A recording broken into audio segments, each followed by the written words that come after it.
SuperTalk Mississippi media production. When addiction takes control, getting help can change everything. Parkwood Behavioral Health System offers compassionate, evidence-based addiction treatment for adults right here in Mississippi. Take the first step today. Visit parkwoodbhs.com. Healing starts here. With limited exceptions, physicians are not employees or agents of this facility.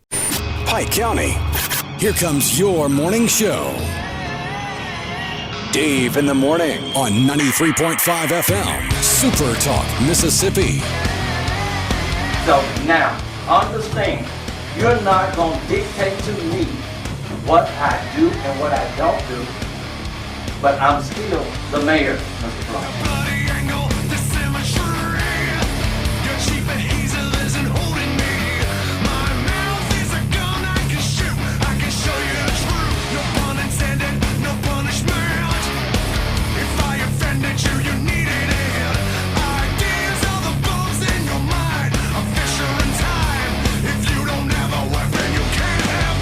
None of this meeting is recorded. None by any parties. Correct? No, sir, none is recorded. I'm being accused. Any conversation. Said I want to make it on record. I want the allegations in writing, or the accused, or on recording of this harassment.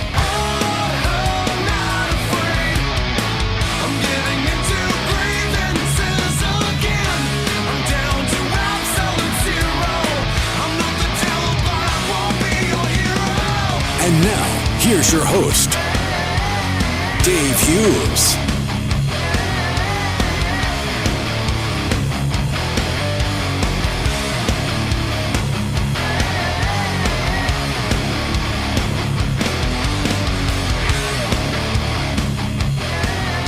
Good Tuesday morning to you. I hope you are having a wonderful day. If not, we'll do everything we can to make it one before we're done here.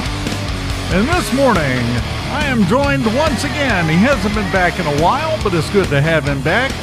He is the meaning of speed itself at Southwest Health Systems. Literally, it's Dr. Keith Speed. How are you doing this morning, sir? I'm doing very well this morning. Get that right in front of your mouth, if you would, there. Get it down close to your mouth, and there. There we go. Now we're in business.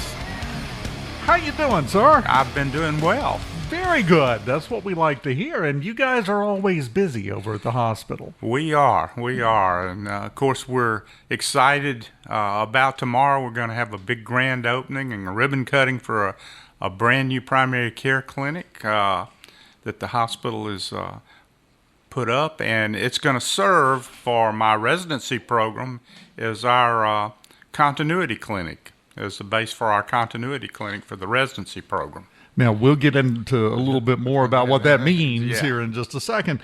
But tell us a little bit more about the clinic. We're going to hear all about it tomorrow, but you've been working on this for a while over at Southwest Health Systems. Yeah, we actually, when I started with the hospital back in 23, we were fortunate to get a grant from the federal government, a HRSA grant that Senator Hyde Smith helped us get to do this clinic, mainly because of the residency program starting and things like that.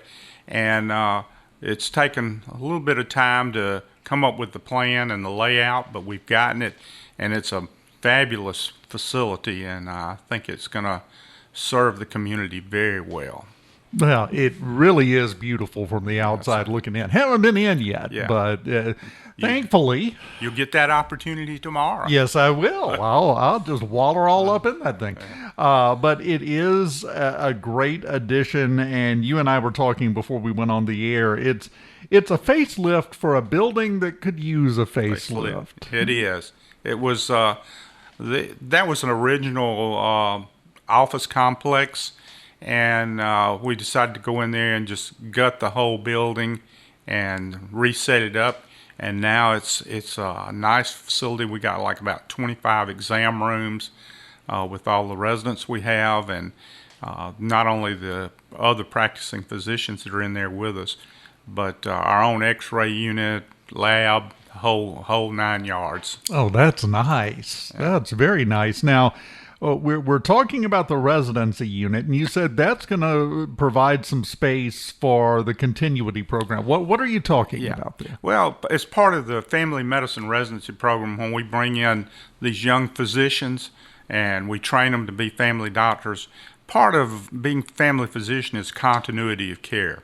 We treat patients from birth all the way till they go to meet the good Lord and stuff, and so it provides us a space to continue that treatment process. And so a lot of our residents not only learn to treat patients when they're young, but maybe their parents, their grandparents, and aunts and uncles and everybody else, kind of like I did in the old days over in Walthall County. Well, the thing with it is, and I understand, but this has always kind of confused me, because another name for a family doctor is a general practitioner. Yeah. Because they don't specialize in one thing. But to me, a general practitioner has to specialize in everything. That's true. And, when I came out of training, that's a lot of what we were general practitioners. And over time, it evolved into, we're family physicians because we take care of the entire family. Yeah, and that makes more stuff. sense. And we do. We have to know a lot about everything. We may not be the specialist, but we're kind of like the jack of all trades, but the master of none of them. But we know how to take care of people. And when it's time to call in a specialist. Yeah, for something complicated, because you're dealing with kids down to 5, 6 years old, maybe even younger sometimes, all the way up to the 80s. And there are a lot of different health questions that have to be answered in that time stretch. Yeah, there sure is. And, it's kind of like the people that trained me. They said, when you're dealing with kids and stuff, they're not just little adults. And you can say the same for us older folks now. We're not just adults. We're a special group of adults. Well, yeah, and you go through those different special groups, and you, as a result, as a family doctor, a family practitioner, as it's called now, you have to know a little bit about all of them. The pediatrician can focus on kids, and that's what they learn. Mm-hmm. But a family practitioner, and there has been trouble in recent decades of getting people to go into being a family practitioner. Is it because of the money? Probably at some point that was part of it. But I think sometimes, when we come out of medical school, we have these ideas that we want to be that glorious surgeon or obstetrician or whatever. But in reality, the family physician is a much harder task, because we have to, again, know a little bit about every aspect of life and disease process and how it affects those different lifespans. And that's exactly what I was going to say. It just seems to me like being a family practitioner would be the hardest path to take in some ways. It is in a lot of ways. It's very difficult. You, again, have to have a broad knowledge base of medicine and stuff. It's not to say that our specialists don't deserve the accolades they get, but, we're the guys on the front line, and we see what hits the door first, and then try to decide, is this something I can fix, or do I need to call for some help? We're going to have to send you to a specialist, sir. Your foot has fallen off. Those little subtle things like that you got to pick up on.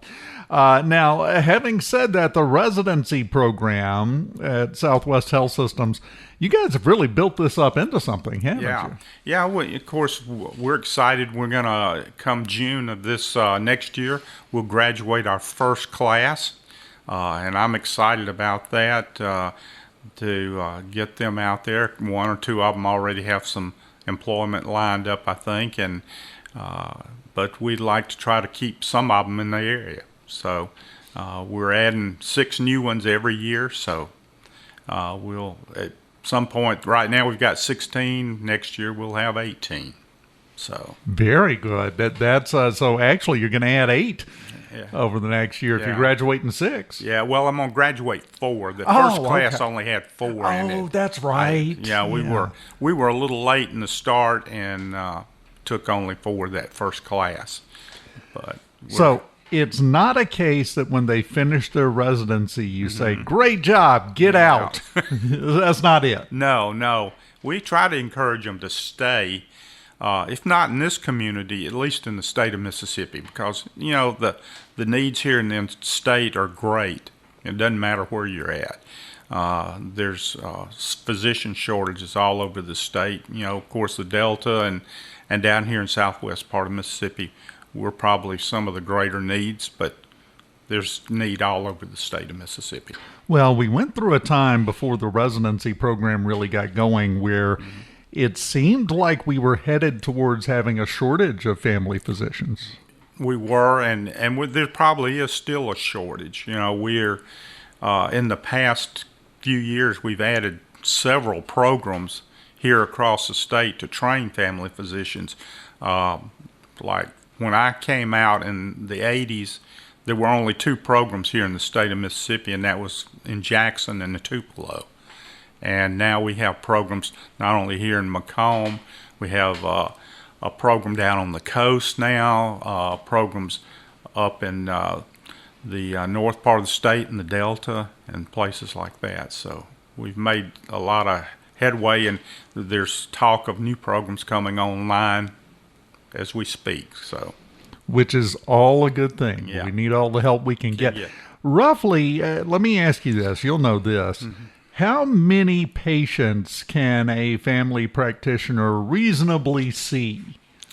Of course, it depends on the individual person and what you're seeing, but I'd say most family physicians will usually average somewhere around 15 to 20 patients in the morning and same in the afternoon if they're working all day long. So you're looking at, let's just round it up with the highest number, say 40. Yeah. 40 patients a day. It's 200 a week. You're barely scratching the surface of the number of people that need a family physician. Yeah. There's a big need out there, particularly here in the rural parts of the state, that we don't always have enough slots to see all the patients with the people we've got. But we're trying to make that more accessible with the creation of our program and stuff, and hopefully, again, like I say, getting some of these that we train to stay in the area. Well, with 18 residents going by that 40 a day, that's several hundred that are going to get seen every week that might not be able to find an appointment open somewhere else. And now we're not just talking about the Macomb area. You look at our surrounding communities and counties, like Mitt and Walthall and stuff. We don't have nearly the physicians there that they used to have. I know in my years when I first came back here to start my practice in Walthall County, there were like 9 physicians in Tylertown, and now there's probably 2 at most. Wow. And that's a problem. Yeah. There's been a lot of attrition and stuff, and for some reason it's a lot more difficult to talk people into coming to the rural communities to practice. Why is that? I think we get accustomed to missing some of the things that we have in the metropolitan areas. We think we got to have all these fast food places and things like that. And I try to encourage these people to consider the rural communities because there's nothing like it. The relationships you build, not only with your patients and their families, but the community. And you get to be tend to be a leader in that community and stuff. And people really respect and look up to you. That makes a lot of sense, and that's accurate. That's very accurate. And are the folks that are in the residency program kind of getting to see that a little bit? I think so. We have quite a diverse group of residents, from all over the country, actually. And, some of them, you ask, well, why did you end up wanting to come to Mississippi? of all places, and stuff. And a lot of it's because of that. They like the idea of being in a rural community and seeing how it is to live in those communities and stuff. So. It's the old effect of being a big fish in a small pond. Exactly. Instead of a small fish in a bigger one. Pond. Yeah, nobody pays attention to the tiny fish out there in the ocean, but you get them in the pond out at the farm, and that's a big deal. Yeah. And that does change the atmosphere and the approach. It does. It does. Now, I know we're having the grand opening, if you will, the ribbon cutting tomorrow. Is the new clinic already open seeing patients? We are. We're already open and seeing patients. We, take new patients. Walk-ins are welcome. We're trying to offer as much access as possible and stuff. I have to limit the residents to so many patients, but because they're in a learning phase, but as they get more mature and get towards graduation, their last year, basically is they're like a regular practicing physician and stuff. So they're tired and stressed. They're tired and stressed. That's getting them ready for their career. Speaking of which, on a side note, before we go, I just wanted to let you know I took a poll. You're not allowed to retire. You have to work forever. Oh.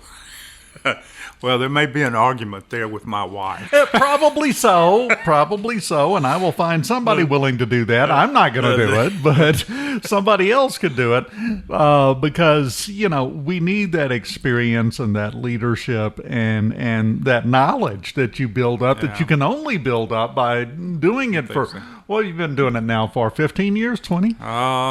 Yeah, probably a little bit more than that. I guess I started my education quote part of the career when I went over to help William Carey start the medical school there, and retired from there and came. Thought I was going to stay retired, and Miss Riley asked me to come start the program here, and I said sure.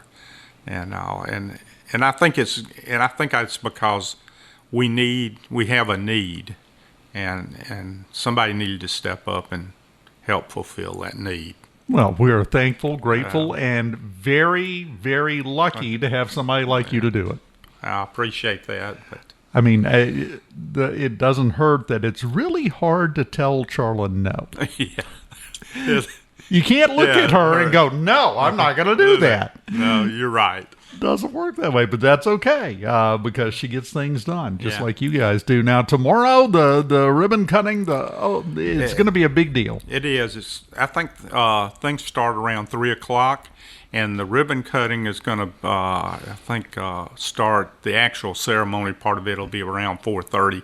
But like I say, we do have an open house. You can kind of come through and tour, and I think they're going to have some give away some.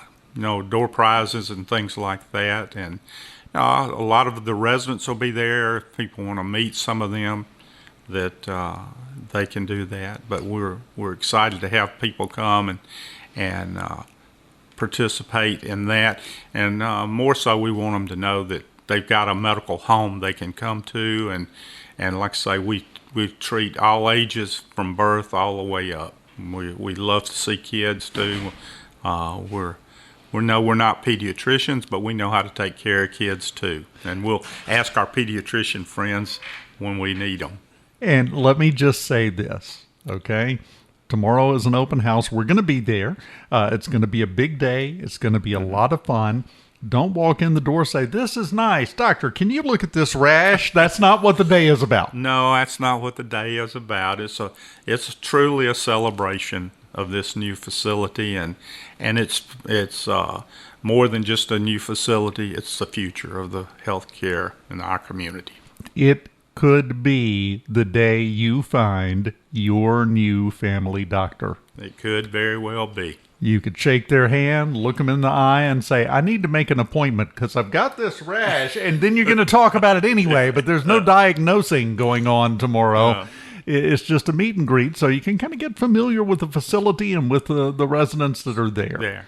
Sure. Anything we missed before we go? No, I can't think of anything. Like I say, we're just excited that this is taking place, and we want to share it with the community and get them to come by and see and meet the staff and the residents and the other physicians who work with us. So all you got to do is stop by tomorrow afternoon. Going to have some special speakers at the ribbon cutting and all kinds of stuff. So make sure that you're there and enjoy yourself. We'll be broadcasting. We'll be talking to you tomorrow afternoon from the ribbon cutting of the new family clinic right there next to the hospital, right across the street. It's right there. Dr. Keith Speed, always enjoy having you in here. Thank you for having us. He is very experienced for someone who's only in his late 40s. It's really impressive, the amount of knowledge he's built up. So keep up the good work. All right. He's not buying this for a second. We continue on this Tuesday morning.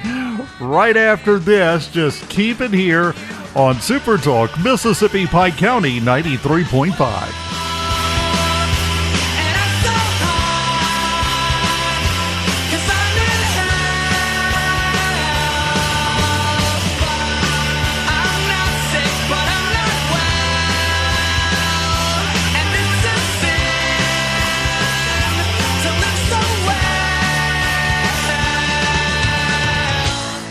Every now and then, we remind all of you loving, awesome, hardworking husbands that you have a premium it's time to renew. No, it's not life insurance, car insurance, or health insurance. It's way more important than those. I'm Kristen. Gentlemen, it's time to renew those long-term wife insurance policies. When you surprise her with a gift from Settlements, you remind her that no matter what lies ahead, you and she will get through it together. Your gift tells her this long-term wife insurance policy is for life. Renew your long-term wife insurance policy right here at Settlements. We're in it for the long term with you. Don't miss Dave in the morning. Even when you miss it the first time, you can catch it on the podcast. Missing out would be a crime. Super Talk 93.5 is always the place to be. Want to get the podcast version? Here, my friend, is the key. SuperTalkPikeCounty.com. It's all around, it's all the Spotify, Amazon, or Apple, or just right there on the page. Dave in the morning, late at night, or anytime you have the crave. SuperTalkPikeCounty.com. Weekday mornings at 6 after 9 on 93.5 FM, or you can catch up anytime by going to SuperTalkPikeCounty.com. Dave in the morning at SuperTalkPikeCounty.com. Catch up and catch on. I'm alright, nobody but about me. Why you got to give me a fight? Can't you just let it be? I'm alright, don't nobody but about me. You got to give me a fight. Why don't you just let me be? Do what you like, do it naturally. But if it's too Welcome back. Super Talk, Mississippi, Pike County, 93.5. A beautiful Tuesday morning. Yeah, it's going to be hot. Not as hot, though. High of 91 today. We'll take that. 30% chance of rain. Mainly this morning. Then tomorrow it's going to be hotter, of course. 96 with a heat index of 106. Why do I say of course? Well, we're going to be out on the road. That's the way that always works. One thing we do need to talk about very quickly before we get into other things. I had the agenda for tonight's meeting of the Macomb City Board of Mayor and Selectmen we'll go over. But before we do that, I went to go pick up a pizza a couple of days ago and walked in. I walk in because, I'm ancient. And there was a member of a local fire department standing there. Just, you could tell he had sweated through his third shirt of the day. It's hot, and he's doing a hot job. Well, got to talking, asking how it was going, and he said, "How do so many people think that I didn't know there was a burn ban is a valid excuse?" He said, "I just got through putting one out that somebody decided it was just crushingly important that they get their trash burned and their burn barrel or their limb pile burned or the leaf pile burned. You can't do that right now. I don't care if you've got your garden hose. I don't care if you've got a bucket full of water sitting there. It doesn't matter. You cannot burn anything in the yard right now. We have a burn ban. Pike County Civil Defense put it out, and we're not alone. Basically, the majority of the state has some type of burn restrictions in place. In Pike County, it's a burn ban. That means if you're going to ask the question, well, what about? The answer's no. I'll tell you that right up front. There was a very well-earned sense of frustration in that conversation. And we got to talking about it, and he was just kind of nodding and laughing. I said, look, here's the thing that people don't understand. It's not your house we're worried about. You're out, you got your burn barrel going in the yard, you got the limb pile, you've just had enough of it. It may have sat there for 6 months, but now that we can't burn it, it's time to burn it. You know, human nature. So you're going to go out there and do it, and you're going to think, well, I got my hose, I got a bucket here, I got a fire extinguisher, it's fine. What are you doing about the embers that float up into what has been a very breezy time period? It's been so hot, the breeze hasn't cooled anything down. It's like stirring soup, but that breeze catches those embers. It has been proven, unfortunately, it's been proven by having to mobilize the firefighters all across everywhere, actually. The wildfires out in the West, how did those start? Same way. Fire gets started, an ember goes up in the air, it can go up to a half mile down the road and land and start a fire. So yeah, we don't want anything to happen to your house, but we'd really appreciate it if you wouldn't burn the rest of the neighborhood down because you're impatient. Burn ban will not be forever, at least to the end of the month. It depends. And I know, because I've heard this, I've been told this, well, yeah, but we had a real good rain. We are so far in the negative on rainfall. We are in such a rainfall deficit right now in Pike County. It's going to take a lot of rain to get us back to a decent spot. As soon as it rains, within a half hour, the ground is crispy and dry still.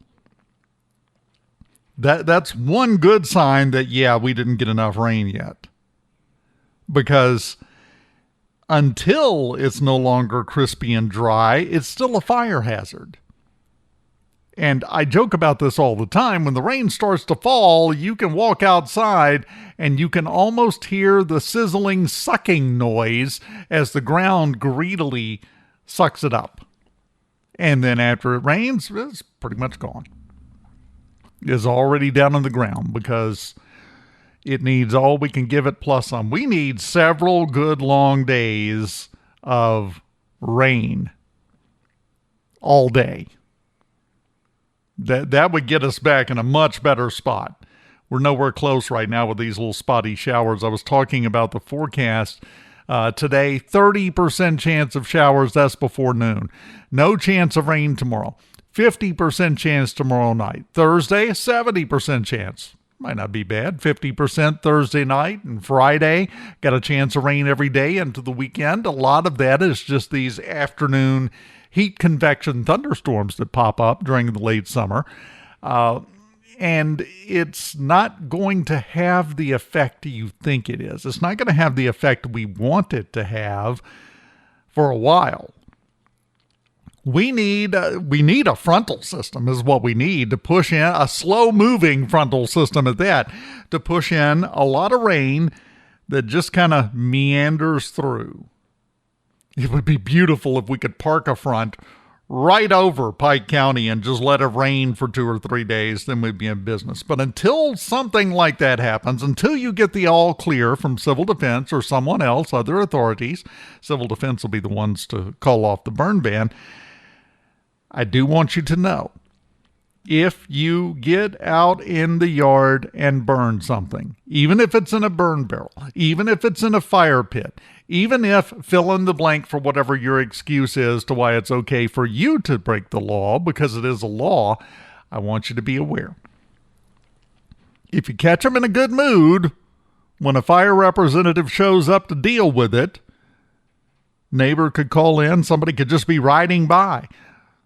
A fire representative could be riding by and see the flames in your backyard. They're going to pull in, going to have a conversation with you. If they're in a good mood, which is becoming more and more rare every day because they're nonstop having to deal with this, they can give you a warning. They don't have to give you a warning. That's not a requirement for this. What they can do is write you a ticket that's going to cost you $700. That's a 7 and 2 zeros. That's almost a full trip to the grocery store these days. Squirt cheese is expensive. $700. So that's what I want you to think about when you go out there and you got to set fire to something. You got to burn the limbs or the leaves or the burn pile or what's in the fire pit or whatever. Nothing. No open flames. Don't do it. It could cost you $700.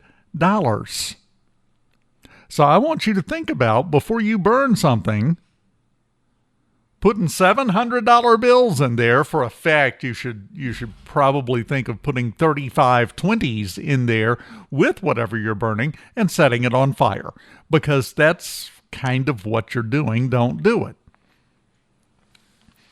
I promised that gentleman that I was going to readdress this and keep pounding this because he was exhausted. This was on Saturday. He had been going all day long. He said it had been one after another all day long. So this isn't hypothetical. I know this is a problem. We need to address it. And the best way to address it, stay inside in the air condition. Why does someone have to tell you that? Why? It's hot. That should be where you want to be, is inside in the air condition, not standing over a roaring fire. But we all know how that works, right? Yeah. Just don't do it. Don't do it. I will unfortunately have to repeat this message a little bit further down the road as we move forward because, people continue to do this. And I know because I have talked to the exhausted fire department people who are having to deal with it every day. Give them a break. Give your checkbook balance a break, because you're going to have to deduct $700 if they show up and write you a citation. Don't do it. Spread the word on that. Let everybody know. Let your mom and them know. Let everyone know it could cost you $700. When we come back, we have that agenda, and we have... I want to do a quick little look around at some other cities and what they're doing with taxes. Oh, they're angry and Natchez. My friend, Mayor Dan Gibson, got a steep hill to climb here. We'll talk all about that before we get done on this Tuesday morning on SuperTalk, Mississippi, Pike County 93.5. Keep it here.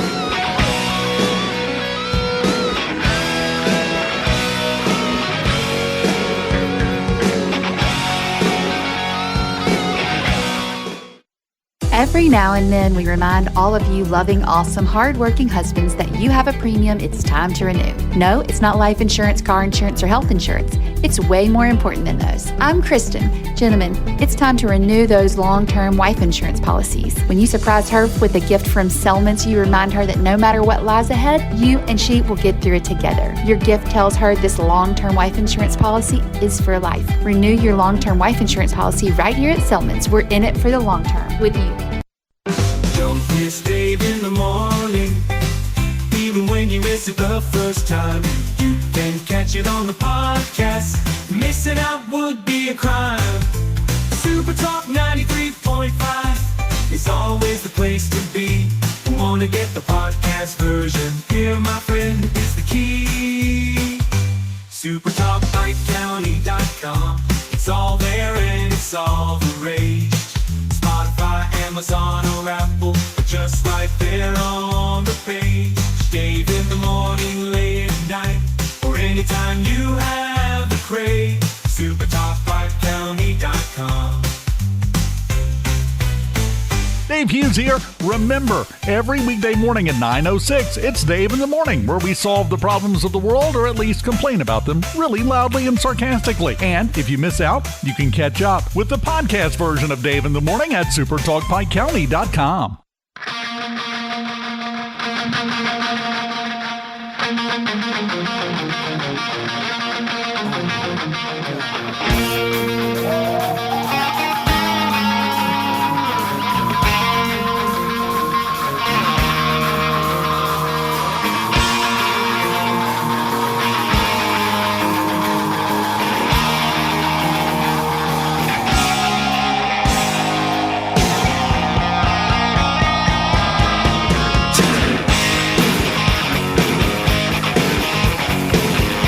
Welcome back, Super Talk, Mississippi, Pike County, 93.5. Nobody Dave with you. And let's take a look at the agenda for tonight's meeting of the Macomb City Board of Mayor and Selectmen. Got some good stuff on here, actually, and then we have other things as well. The other thing that really claws its way into my attention is the claims docket of $1.2 million. Remember, that's for 2 weeks, from August 13th through August 24th. It's 11 days. $1,258,719.18, because nobody out there rounds down or up. They want every penny. Understandable. As always, as is my custom, I am volunteering to chip in the 18 cents.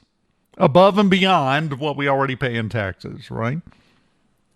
Well, got several things going on, including, I don't know if you've heard of on social media, the practice of vague posting. That's where you post something and nobody really knows what it's about. But you post it anyway to get attention and get people fired up and hopefully get people asking, what are you doing? Well, this is vague docket iteming. I'm going to read it to you just as it is. Very first thing after the consent docket. Consider approving a resolution ratifying and confirming certain actions taken by a former member of the Civil Service Commission during the months of June and July 2026, acknowledging her good faith service to the city and committing to the diligent reconstruction of the Civil Service Commission in accordance with applicable law and for related purposes. Number one, I would assume they tipped the city attorney for writing that, because that is legalese of the finest order. Confirming certain actions taken by a former member, and that's the details we know. Well, we know one thing. It was a female, because it does say her. Somebody's probably going to get upset. They revealed too much. We'll get the full details on that tonight. I just found it interesting because in the era of vague posting, and that's when somebody goes on social media and says, I cannot believe he did that. Someone needs to pay. And that's all they say. You don't know what they're talking about. You don't know who they're talking about. Nothing. It's infuriating. Well, this is vague docket iteming. And it's a fine example of it. You go down through, there's a lot of things on here that are going to be taken care of tonight that are very routine business. It's just paying bills. Just bill payment. BDO that's been helping with the financials, $72,191. Water Company of America, Sound Thinking. We heard about that last week at the work session. That's the new name for the company that's running the ShotSpotter cameras, and specifically the audio part of it, where it picks up the sound of gunfire and can pinpoint it within 5 to 10 feet. Annual subscription for that, $99,000 per year. Then we've got some appointments. Talking about the Civil Service Commission, got a couple of appointments there. Don Lazarus and Talaba Smith being appointed to the Civil Service Commission tonight, assuming, the vote goes that way.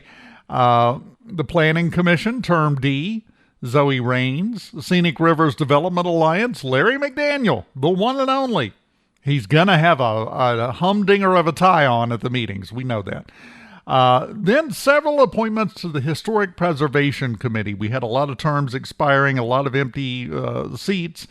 So dealing with that. A couple of reappointments. Ganeeth Daniel, always a good choice. Kevin Brown getting reappointed. Also appointing to the Historic Preservation Committee, Dr. Robert DeCoux, Lakia Washington, Gail Spinato, another fantastic choice. So quite a few appointments to be made tonight, and some good ones there, it looks like. Then we get down to number 20. We heard about this. You and I went over some of the audio last week from this discussion at last week's work session. Number 20, consider approving the urban camping ordinance. This is in direct response to the rapidly growing homeless problem we have in downtown Macomb.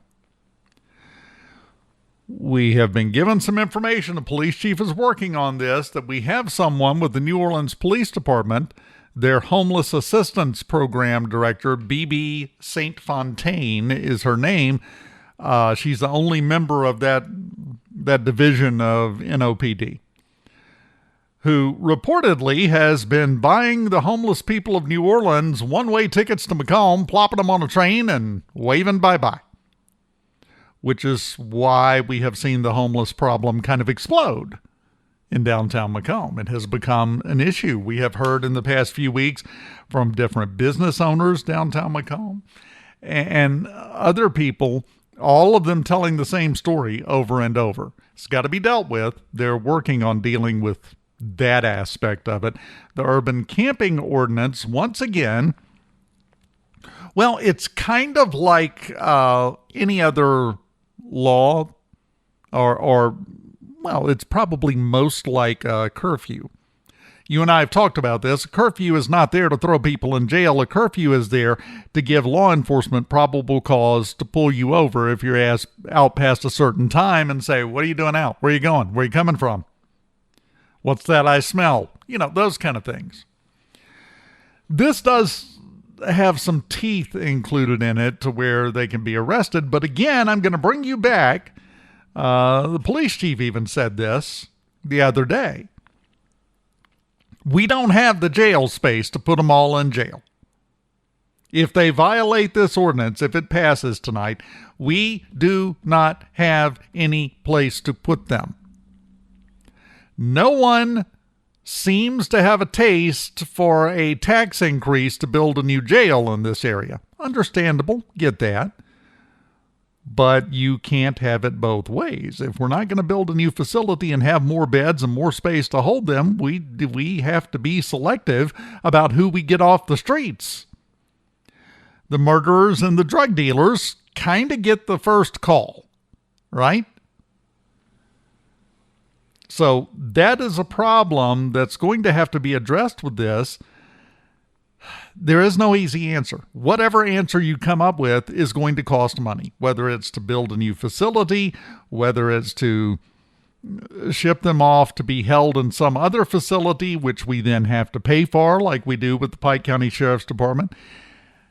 There are no simple, easy answers. We want it to be Everyone that they default to, gotta lock them up, throw away the key. Okay, where?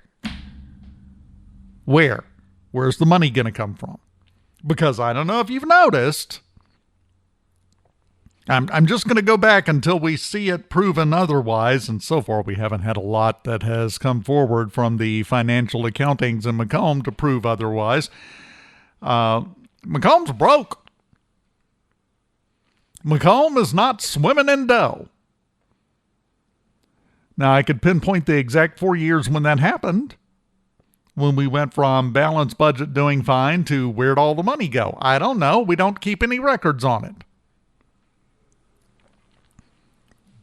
But it almost doesn't matter at this point because it's done. And that's the situation. You heard the report that we've got several accounts with the city of Macomb that very recently were just in the negative. So what's a solution? But you have to provide the gas to make that car go, your solution car. Because right now, everybody's got a solution. Oh, lock them up. You got to arrest them. Okay, and put them where? And I'm sorry, in the jail is not the correct answer. Because as the police chief said, we're out of space. Now what? Now what's your suggestion here? I do like what the police chief said last week, that if you buy more than 1 or 2 tickets, 2 at the most, as an individual, technically that counts as human trafficking. That's going to be a whale of a case, isn't it? And of course, they will end the meeting tonight entering into executive session to discuss litigation, because that's kind of standard. That's every meeting, it seems like, we have that on the agenda. So same thing tonight. And usually, we had a meeting recently, I think it was the last meeting. The meeting itself, taking care of the business, was like 25 minutes. The executive session was 2 hours. So there's big conversations going on. Speaking of which, we got a few minutes left.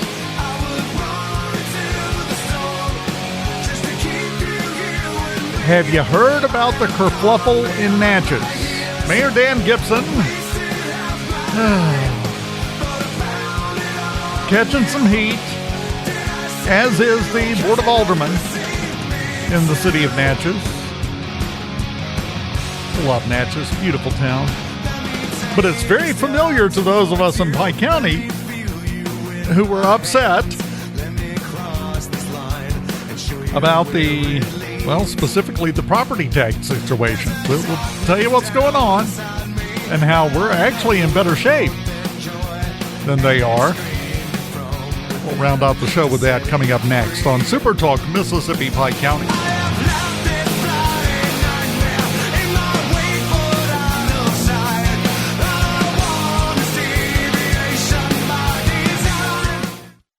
Every now and then, we remind all of you loving, awesome, hardworking husbands that you have a premium it's time to renew. No, it's not life insurance, car insurance, or health insurance. It's way more important than those. I'm Kristen. Gentlemen, it's time to renew those long-term wife insurance policies. When you surprise her with a gift from Settlements, you remind her that no matter what lies ahead, you and she will get through it together. Your gift tells her this long-term wife insurance policy is for life. Renew your long-term wife insurance policy right here at Settlements. We're in it for the long term with you.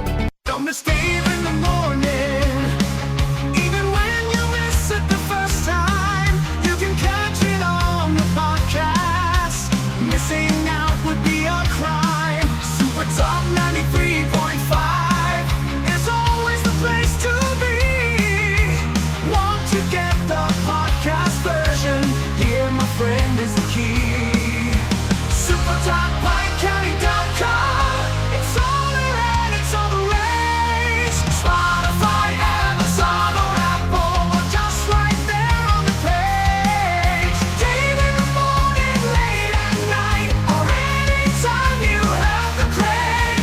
SuperTalkPikeCounty.com. Weekday mornings at 6 after 9 on 93.5 FM, or you can catch up anytime by going to SuperTalkPikeCounty.com. SuperTalkPikeCounty.com. Dave in the morning at SuperTalkPikeCounty.com. Catch up and catch on.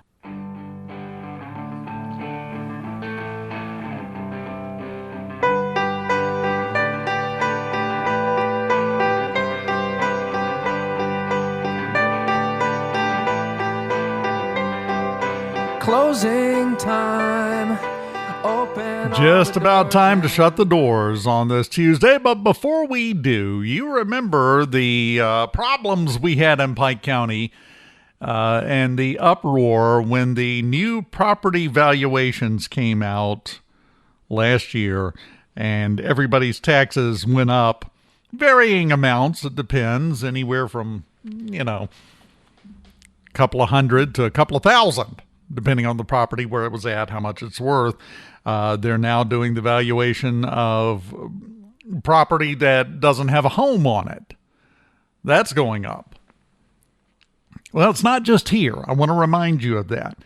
Last year, Mayor Dan Gibson over in Natchez said that the Board of Aldermen there, the city, would look at its millage rate and try to lower it if the supervisors did. Well, never mind. They have come out with their proposed city budget, $38.4 million. No millage reduction. Their budget meeting is coming up on September 8th. And the last day it can be revised really is September 15th. It could possibly be a little bit later than that, but not really. By law, I think they have to have it kind of locked in by September 15th. So just like everywhere else, just like here in Pike County, we're going to wait to the last possible second, right?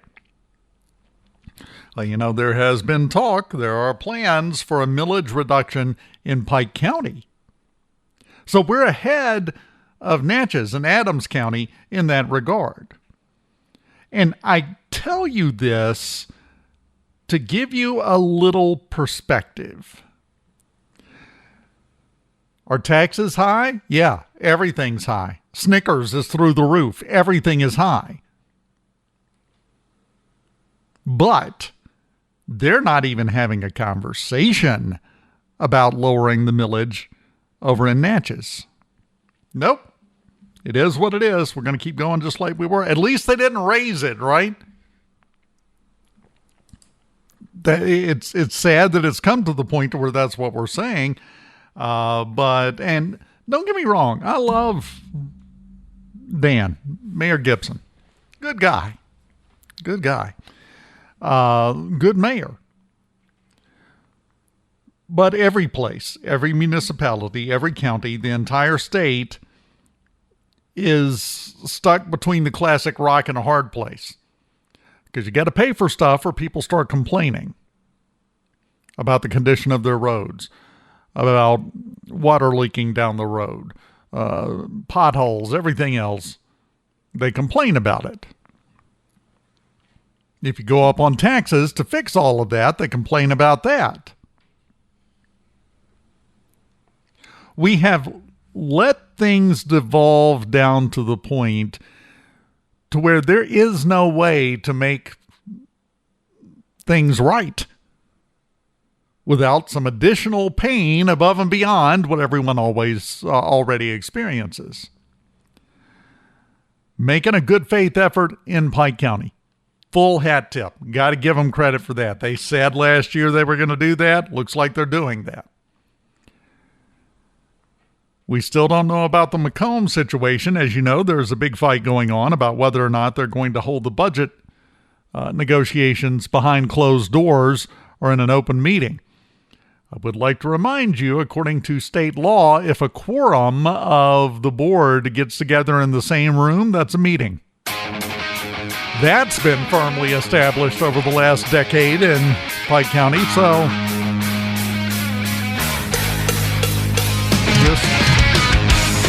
just going to be interesting to watch.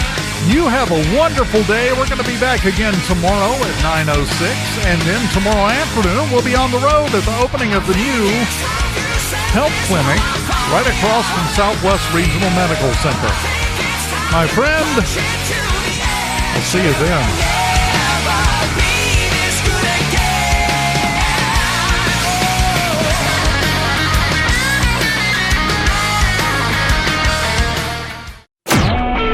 A SuperTalk Mississippi media production.